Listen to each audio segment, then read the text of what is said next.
Bismillahirrahmanirrahim. Assalamu alaikum. I'm your host Rana Muhammad Kashif and you are watching my YouTube channel Positive People Commission.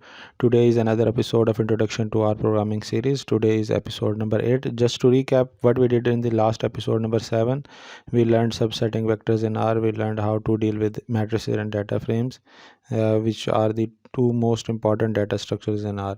If you want to check out my videos and previous episode, please do refer my YouTube playlist for more. And now let's move to our episode number 8. What is episode number 8 is all about? Logical operations in R we will learn, and many of the questions in this lesson will involve evaluating logical expressions, logical operators like greater than, less than, and operator, or operator, and some useful functions in the end. And again, this lecture is inspired by the Swirl package in R. You can also do it by yourself. Install .packages Swirl and you can learn R within R. And now let's move on to our RStudio. Logical operations in R. There are two logical values in R, are so-called Boolean values, which are true and false. In R you can construct logical operations which will evaluate to either true or false. So creating logical expressions require logical operators. You are probably familiar with the arithmetic operations like plus, multiplication, minus, and division, but here we will first introduce the logical operator, which is equality operator, which is represented by two equal signs. So let's move on with the first example. Use the equality operator to let's find out if true is equal to true. So true with the double equality sign equal to true, so it turns true. So just like arithmetic, logical expressions can be grouped by parentheses so that the entire expression evaluates to a certain value. For example, true is equality operator true and further equal to true, and it will evaluate to true because first expression will evaluate to true, and again true is equal to true will be equal to true. Also let's try false equality operator true, what it will return false and equal to false, so it will return true. False is actually equal to false. So the equality operator can also be used to compare numbers.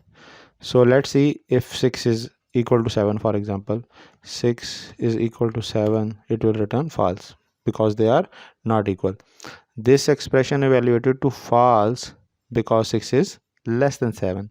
Thankfully, there are inequality operators that also allow us to test if a value is less than or greater than another value. But before moving to that, let's move on with the less than and greater than operators.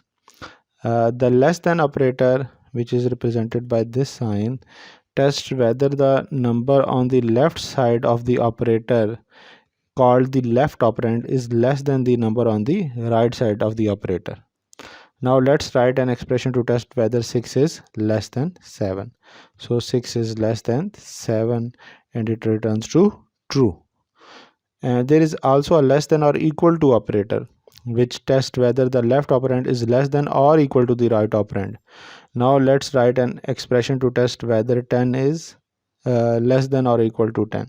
For example, 10 is less than or equal to 10, it will return true. Just to keep in mind that there are the corresponding greater than and greater than or equal to operator as well, which you can test by yourself.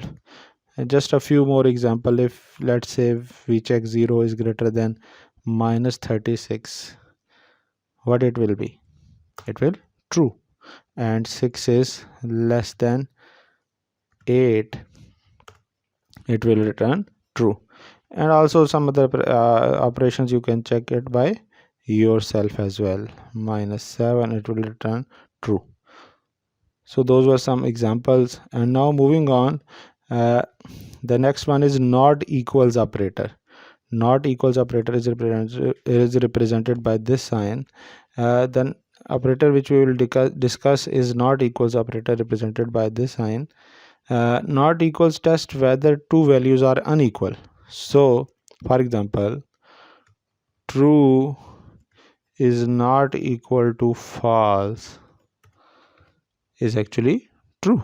Like the equality operator, negation along with the equal sign can also be used with numbers. So let's try writing an expression to see if 5 is not equal to 7. So 5 is not equal to 7, so it returned true. In order to negate boolean expressions, you can use the not operator as well. An exclamation point will cause not equal to true to evaluate to false. For example, not equal, not true is actually false, and not false is actually true. So try using the not operator and the equals operator to find out the opposite of whether 5 is equal to 7. So let's try. It is not and 5 is equal to 7. So it is true because the internal expression is actually false, but the not operator, start of the bracket, not operator, not false, it is actually true. So let's take a review. Let's take a moment to review it. The equals operator, double equals, test whether two boolean values or numbers are equal. The not expression or the not operator test whether two boolean values or numbers are unequal, and the not operator, which is only this, negates logical expression so that true expression become false and false expressions become true. So let's try a more complex example. True is not equal to false and not 6 is equal to 7. Just pause the video right here and give yourself a chance to evaluate this expression by yourself. It's true. How it is true? Just evaluate it within brackets first. First, true is not equal to false. It is actually true. And 6 is equal to 7 is false and negates not false is actually true. So true is equal to true is actually true. So at some point you may need to examine a relationship between multiple logical expressions. This is where the AND operator and the OR operator comes in. So let's look at how the AND operator works first. Let's look at how the AND operator works. In R, ampersand and double ampersand both are used as AND operator. Both operators work similarly. If the right and left operands of the AND are both true, the entire expression is true. Otherwise, it is false. For example, true and true evaluates to true because both expressions on the left and right are true. Now let's try false and false. It is false. You can use the AND operator to evaluate AND across a vector as well. So the double AND version of the AND, this one, only evaluates the first member of a vector. So let's test both for practice. Now type the expression. Let's type the expression true and have a vector on the other side, true, false and false. It returned true, false and false. So what happens in this case is that the left operand true is recycled across every element in the vector of the right operand. This is the equivalent statement if we write C true, true, true, and just let me copy this expression. These both expressions are actually equivalent. So basically true is recycled across this vector. Now we will type the same expression except we will use the double and let's see how it behaves.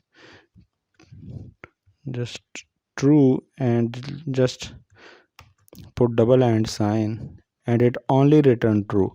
What happened in this case? In this case, the left operand is only evaluated with the first member of the right operand. In this case, the vector. The rest of the elements in the vector are not evaluated at all in this expression.